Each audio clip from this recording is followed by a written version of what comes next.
तो बच्चों अब हम देखते हैं प्लेसेंटा के बारे में, जानते हैं कि प्लेसेंटा क्या होती है और क्या रोल प्ले करती है। तो जैसे कि आप लोगों ने पहले भी पढ़ा होगा कि प्लेसेंटा क्या होती है, कनेक्शन का काम करती है फीटस और मदर के बीच में। तो फीटस और मदर को कनेक्ट करने का काम करती है हमारी प्लेसेंटा। जैसे कि हमने पहले डिस्कस किया कि जो हमारा प्लेसेंटा होती है उसमें दो पार्ट्स होते हैं, एक फीटल पार्ट होता है और एक हमारा मदर का पार्ट होता है।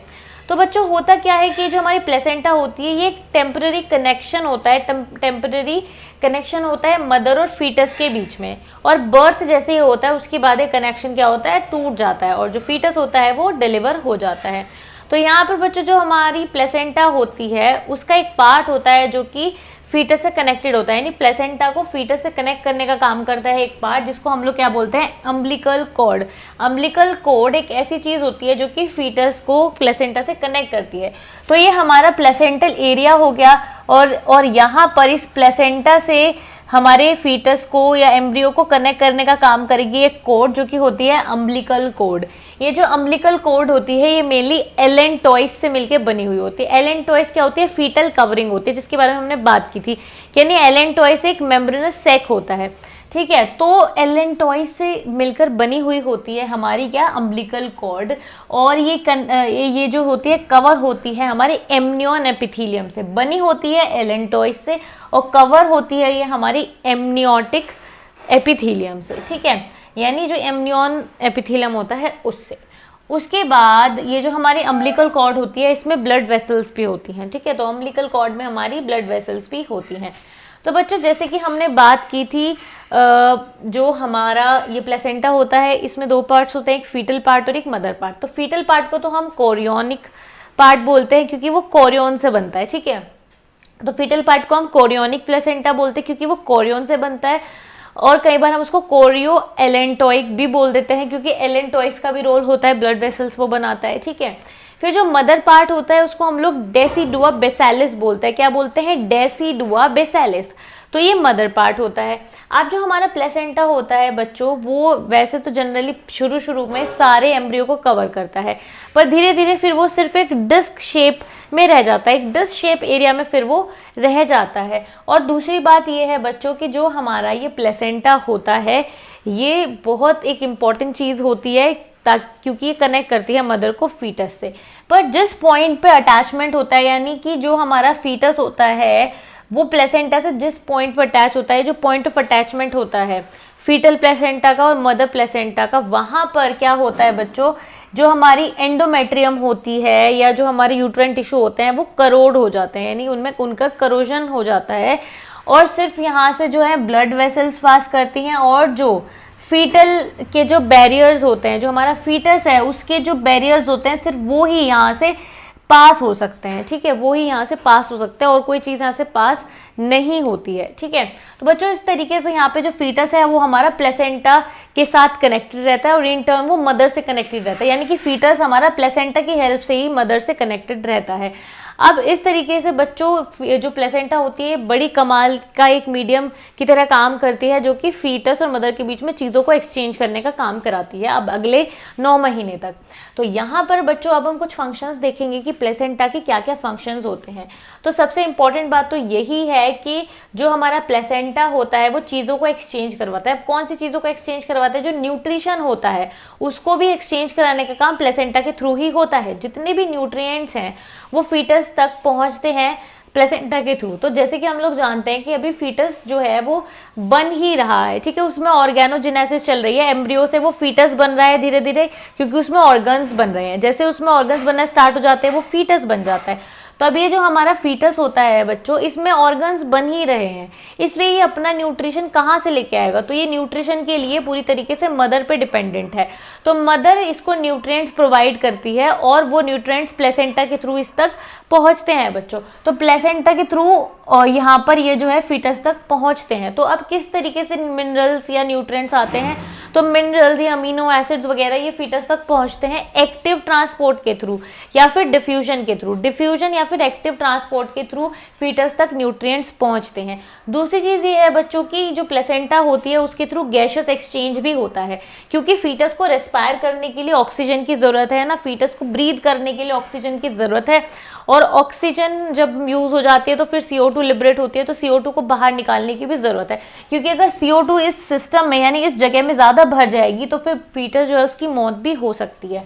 तो इसलिए गैसेस जो एक्सचेंज होती हैं वो भी प्लेसेंटा के थ्रू होती हैं। यहाँ पर ऑक्सीजन को फीटस तक लाया जाता है और कार्बन डाइऑक्साइड को फीटस से लेकर जाया जाता है, ताकि यहाँ पे कार्बन डाइऑक्साइड जो है वो जमा ना हो बच्चों। तो इसलिए गैसेस एक्सचेंज का काम भी हमारा प्लेसेंटा के थ्रू होता है। अब जो फूड का स्टोरेज है वो भी प्लेसेंटा में ही होता है, जो भी न्यूट्रिएंट्स वगैरह होते हैं वो प्लेसेंटा उनको स्टोर करके रखता है, वहाँ पर डाइजेशन होता है और फिर फीटस उसको एब्जॉर्ब करता है न्यूट्रिएंट को, ठीक है। तो डाइजेशन स्टोरेज का काम भी हमारा प्लेसेंटा के थ्रू होता है। और चौथी बहुत इंपॉर्टेंट चीज़ ये है कि जो हमारी प्लेसेंटा है वो हमारी एक एंडोक्राइन सेल्स की तरह काम करती है, यानी कि एंडोक्राइन सिस्टम की तरह काम करती है, जो कि बहुत सारे हार्मोन सिक्रीट करती है। तो इन हार्मोन्स में काफ़ी सारे हार्मोन्स आते हैं। तो हम एक काम करते हैं, इसको हम रब कर लेते हैं, क्योंकि अभी हमें हार्मोन्स के बारे में देखना पड़ेगा। तो ये सब चीज़ें बच्चों आप देख चुके होंगे। यहाँ पर ये प्लेसेंटल विलाय है, ठीक है। उसके बाद ये हमारा क्या है, ये पूरा हमारा एक यूट्रस है बच्चों, ठीक है। इसको मैं दोबारा से बना देती हूँ ताकि आपको मैं एक बार समझा दूँ कि इसमें क्या क्या चीज़ें थी, ठीक है। उसके बाद हम इसको रब करके फिर हम हार्मोन्स की तरफ जाएंगे। तो यहाँ पर बच्चों ये हम समझेंगे कि क्या क्या चीज़ें इसमें थी। तो ये जो बच्चों आप ब्लैक कलर से ये पूरा देख रहे हो ना, ये वाला जो एरिया है ये हमारा पूरा यूट्रस है बच्चों, ठीक है। ये हमारा यूट्रस है और ये यूट्रस की कैविटी है, ठीक है। और यहाँ पर ऊपर वाली जो लेयर होगी, ऊपर वाली लेयर में यानी कि एंडोमेट्रियम में ये जो है हमारा इम्प्लांटेशन पूरा हो रखा है, यानी ये जो हमारा एम्ब्रियो है ये क्या है, इम्प्लांट हो रखा है यहाँ पर, ठीक है। ये इम्प्लांटेशन हो रखा है इस लेयर में, एंडोमेट्रियम में, ठीक है। और यहाँ पर ये हमारी यूट्रस की कैविटी हो गई और ये हमारा पूरा यूट्रस हो गया। और ये क्या है हमारा, ये हमारा प्लेसेंटा हो गया, ये हमारी अम्बिलिकल कॉर्ड हो गई जो कि एम्ब्रियो को कनेक्ट रखती है।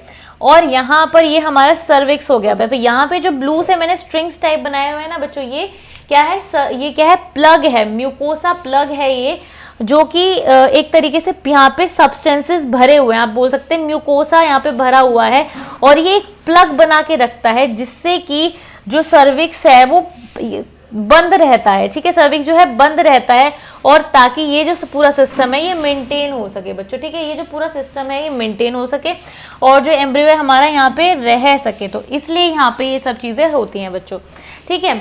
उसके बाद अब यहाँ पे ये हमारा क्या होता है, plug of mucus in cervix. तो plug of mucus in cervix है हमारा बच्चों, ये सर्विक्स में म्यूकस प्लग है ये, ठीक है। ये इस फीटस को होल्ड करने का काम करता है ताकि जो सिस्टम है वो लीक ना हो यहाँ से, है ना, इसीलिए, ठीक है। तो बच्चों ये चीज़ हमारे डायग्राम हो जाता है। अब हम देख लेते हैं कि कौन कौन से हार्मोन्स होते हैं जो कि प्लेसेंटा सिक्रीट करता है, क्योंकि जैसे कि मैंने आपको बताया कि जो हमारा प्लेसेंटा होता है वो एंडोक्राइन भी होता है। तो एंडोक्राइन एक्टिविटी क्या दिखाता है, वो क्या क्या हार्मोन्स होते हैं जो कि वो सिक्रीट करता है। चलिए अब ये देखते हैं कि जो प्लेसेंटा है वो कौन कौन से हार्मोन सिक्रीट करती है। तो प्लेसेंटा काफ़ी हार्मोन सिक्रीट करती है, जिनमें से एक होता है हमारा ह्यूमन कोरियोनिक गोनाडोट्रोपिन। तो एक हमारा होता है ह्यूमन कोरियोनिक गोनाडोट्रोपिन, इसको हम शॉर्ट में HCG भी बोलते हैं। क्या बोलते हैं, HCG हम इसको बोलते हैं, ठीक है। तो ये जो हमारा HCG होता है बच्चों हार्मोन, HCG जो हमारा हार्मोन होता है ये होता है ह्यूमन कोरियोनिक गोनाडोट्रोपिन। उसके बाद इसको हम नंबरिंग दे देते हैं। एक और हार्मोन सिक्रीट करता है जिसको हम लोग बोलते हैं कोरियोनिक थायरोट्रोपिन। एक होता है कोरियोनिक कॉर्टिकोट्रोपिन।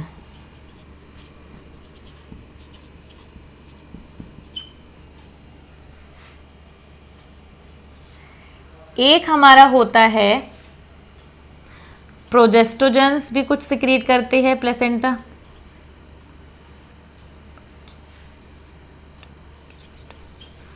उसके बाद ये हमारा रिलैक्सिन सिक्रीट करती है, ठीक है। एक हमारा ये सिक्रीट करती है ह्यूमन प्लेसेंटल लैक्टोजन। तो ह्यूमन प्लेसेंटल लैक्टोजन भी ये सिक्रीट करती है, ये होता है HPL।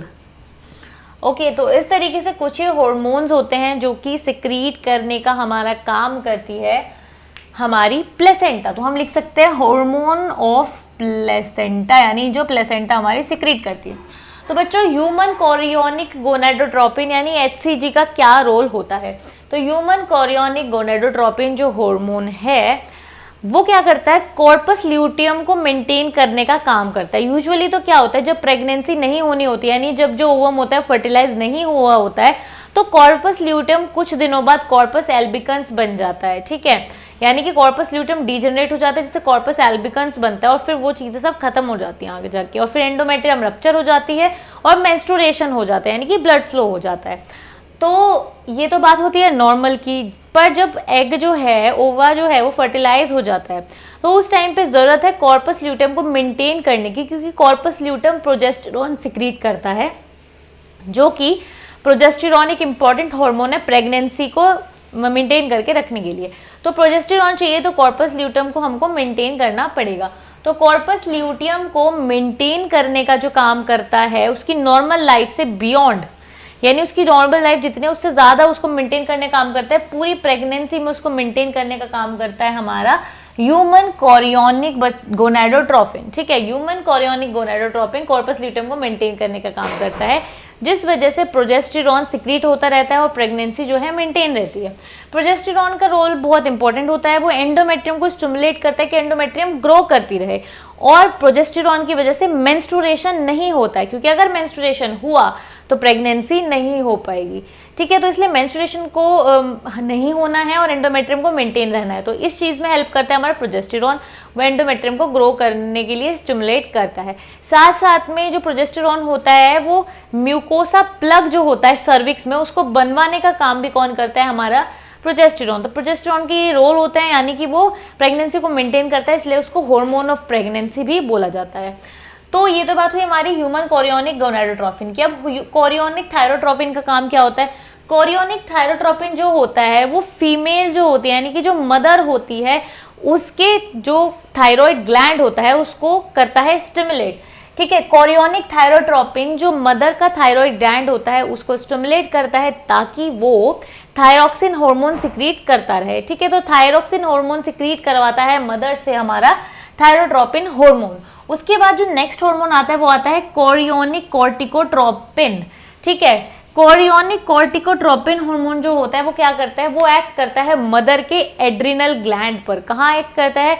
मदर के एड्रिनल ग्लैंड पर एक्ट करता है, और वो एल्डोस्टेरोन सिक्रीट कराता है। क्या सिक्रीट कराता है? एल्डोस्टेरोन सिक्रीट कराता है, और एल्डोस्टेरोन सिक्रीट कराने की वजह से बच्चों जो सोडियम है उसका कॉन्सेंट्रेशन बढ़ा रहता है मदर में सोडियम का कॉन्सेंट्रेशन बढ़ा रहता है, जिस वजह से फ्लूइड कंटेंट अच्छा रहता है। ठीक है, फ्लूइड कंटेंट अच्छा रहता है मदर के अंदर, जिसकी ज़रूरत होती है उस टाइम। तो एल्डोस्टेरोन का सिक्रेशन बढ़वाने का काम करता है हमारा कॉर्टिकोट्रोपिन। उसके बाद प्रोजेस्ट्रोजेंस जो होते हैं, क्योंकि कॉर्पस ल्यूटियम भी प्रोजेस्टेरोन सिक्रीट करता है, साथ साथ में प्लेसेंटा भी प्रोजेस्टेरोन सिक्रीट करता है, क्योंकि एक इंपॉर्टेंट हार्मोन होता है प्रेगनेंसी को मेंटेन करने के लिए। उसके बाद एक रिलैक्सिन हमारा हार्मोन होता है जो कि प्लेसेंटा सिक्रीट करते हैं, साथ साथ में कॉर्पस ल्यूटियम भी कुछ अमाउंट में रिलैक्सिन सिक्रीट करता है। तो रिलैक्सिन एक ऐसा हार्मोन होता है जो फीमेल के यूट्रस को रिलैक्स करने का काम करता है, उसकी मसल्स को रिलैक्स करता है ताकि वो होल्ड कर सके आसानी से बेबी को, यानी कि फीटस को अच्छी तरीके से होल्ड कर सके, स्ट्रेस ना हो यूट्रस में, उसको ध्यान रखने का काम करता है, उसको सही करने का काम करता है, मसल्स को रिलैक्स करने का काम करता है हमारा रिलैक्सिन बच्चों। उसके बाद फिर एक होता है ह्यूमन प्लेसेंटल लैक्टोजन।